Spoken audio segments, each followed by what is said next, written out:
In Venezuela, President Nicolas Maduro has decreed a new military supply command. The military will coordinate distribution of food and medicines. CCTV's Stephen Gibbs is joining us from Caracas with the details. And Stephen, why is the government taking this action?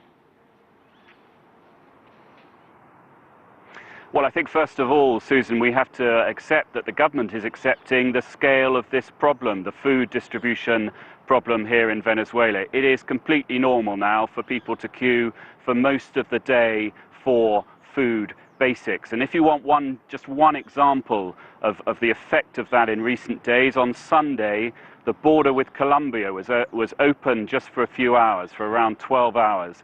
And in that period, as many as 35,000 Venezuelans crossed the border just to go across the border and find shops with supplies and buy the basics for their family. So the government is definitely at this moment accepting the scale of the problem. Well, Stephen, I hope this cuts down on the chaos that's building up around this. Will giving the army control of supplies actually help in this way?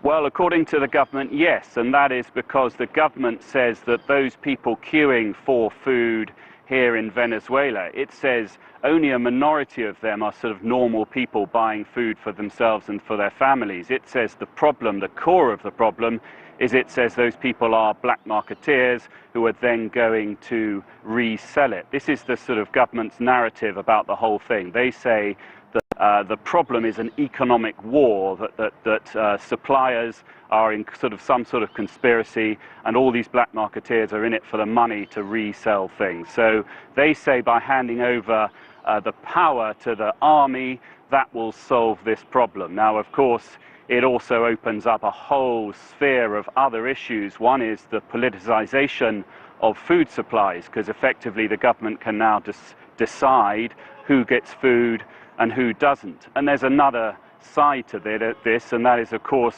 it gives the army a whole lot of power. We're talking about 70% of food supplies being handed over to the army here in Venezuela. And when President Nicolas Maduro made this announcement, he said this new supply command, which is going to be led by the Minister of Defense, General Padrino Lopez, he said, General Padrino Lopez, all government ministries are now subordinate to him. So that is a bit of a change of the political situation here in Venezuela, and the opposition say it's a sort of backdoor militarization of the country and potentially giving enormous amounts of power to this soldier, General Padrino Lopez.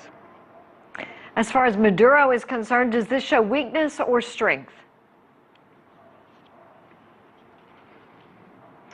Well, Susan, I think in a way it shows both. He is very much in control here. He can make this sort of dramatic decree, and there's no real power of the opposition to stop him doing it.